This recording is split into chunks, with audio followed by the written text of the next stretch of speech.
People will throw stones at you, लोग आप पर पत्थर मारेंगे। Don't throw them back, collect them all and build an empire. कितनी प्यारी बात है, कितनी खूबसूरत बात है। अगर मैं इसको लिटरल सेंस में भी समझू ना कि क्या कहना चाह रहा है, तो भाई आपकी तरफ लोग पत्थर फेंक रहे हैं, उन पत्थरों को वापस मत लौटाइए ना, इकट्ठा करिए और अपना महल बना लीजिए। ये तो वाकई में बहुत बड़ी बात है, अपना साम्राज्य खड़ा कर लीजिए। लेकिन क्या ये हमारे ऊपर वाकई में लागू भी होता है क्या सर? मतलब लोग हमारे ऊपर कुछ कह रहे होते हैं तो वो हमारे ऊपर लागू भी होता है क्या? बहुत ज्यादा लागू होता है। मैं विद्यार्थियों से अक्सर एक बात कहता हूं, जैसे ना मुझे बहुत सारे स्टूडेंट मिलते हैं और एक ही लाइन बोलते हैं। अब तो क्या है कि ऑनलाइन चल रहा है तो आप में से बहुत सारे लोग घर पर ही हैं, लेकिन अभी मौसम ठीक होगा तो आप लोग घर से बाहर निकल के रूम्स में चले जाएंगे, किराए लेने के लिए अपने नजदीकी किसी शहर में चले जाएंगे, वहां पढ़ रहे होंगे, है ना। आप में से कुछ लोग अपने कॉलेज की पढ़ाई करने के लिए चले जाएंगे, कुछ मतलब हायर स्टडीज के लिए चले जाएंगे।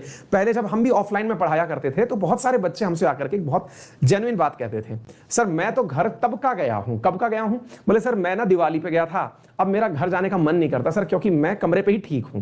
अच्छा, शुरुआती दिनों में तो आपको घर जाने का मन करता है, लेकिन जैसे जैसे आप सीनियर होते चले जाते हैं ना, सीनियर से मतलब हुआ कि आप लोगों की पढ़ाई थोड़ी पुरानी होती चली जाती है, आप एक आध एग्जाम दे लिए होते हैं, उस समय आप लोगों के सामने मुसीबत आना शुरू होती है और आप सबसे पहले विकल्प क्या अपनाते हैं?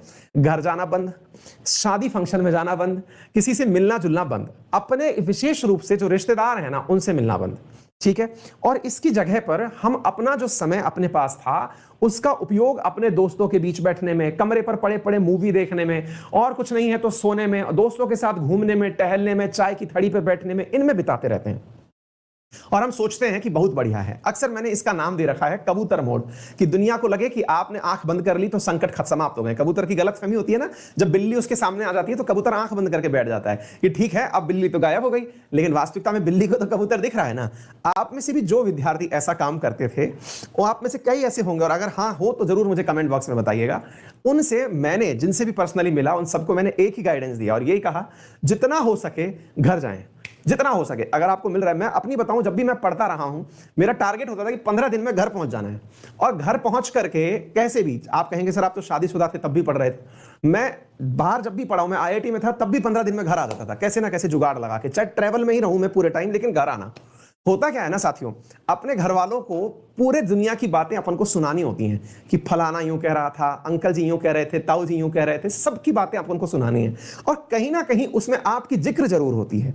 उनमें से कई जिक्र ऐसी होती है जो घर वालों के वास्तविकता में डाउट होते हैं, लेकिन किसी और का नाम लेके पूछ लेते हैं कि यार पढ़ लिख लोगे तो कौन सा, कितने रुपए की नौकरी पा जाओगे, क्या कर लोगे, और पढ़ाई करके क्या कर लोगे, ज्यादा अच्छा है कि कोई छोटा एग्जाम दे लो। ऐसा भी अपने साथ होता है। लेकिन पता है आप लोगों को, हम लोग उन बातों को सुन के नर्वस होते हैं, इसलिए हम घर जाने से बचते हैं। साथियों, वास्तविकता यह है कि आप इन बातों को अपने लिए एक कैटलिस्ट के रूप में उपयोग में लाइए, उत्प्रेरक के रूप में। उन बातों को संकलित करिए। कोई बात जो आपको चुभ गई है ना, उस चुभी हुई बात का तो मतलब बिल्कुल वैसे उपयोग करिए जैसे कि हस्बैंड वाइफ की लड़ाई में वाइफ कुछ लड़ाई के मुद्दे संरक्षित रूप से रखती है कि इसे आज नहीं परसों यूज करेंगे क्योंकि परसों शांति रहेगी। अनुभव से बता रहे हैं। ऐसे ही आप भी यूज करिए उसे। कैसे? कोई बात आपको लगी कि हाँ यार ये तो बहुत ही जलील कर दिया है, मतलब फुल बेइज्जती हो गई है और भाई को चाहिए फुल इज्जत, तो ऐसे जो मुद्दे हैं ना आपके, उन्हें अपनी नोटबुक में बढ़िया सजा सजा के लिखिए। किसी ने आपकी काबिलियत पर संदेह किया, लिखिए कि हाँ भाई ये कोटेशन इन भाई साहब ने हमें दी थी कि इनसे कुछ ना हो पाएगा, देखते हैं ये सही या हम सही।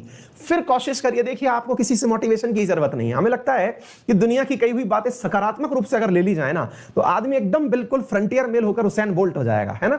और आप यकीन मानिए आपके लाइफ में भी ऐसे बहुत सारे एपिसोड हुए होंगे। मेरे कहने से ही सही, उन लोगों के बीच जाइए जिनकी क्रिटिसिज्म से आप डरते हैं, बैठिए और अपने आप को बोल के प्रूव मत करिए, उनको डिफेंड मत करिए कि आप क्या कर रहे हैं, क्या कर सकते हैं, कतई नहीं। सुनिए, केवल वन साइडेड सुनिए और सोचिए कि ये सही है या मैं सही हूं। अगर मैं सही हूं तो प्रूव करके रहूंगा। और यकीन मानना, आपकी जो रफ्तार है, समय बर्बादी तो छोड़िए, आप एकदम भगे आएंगे। आप ट्रेन में पढ़ते हुए आएंगे, पढ़ते हुए जाएंगे, गारंटी मान लीजिएगा। इतना तरीके से काम करता है। तो आइए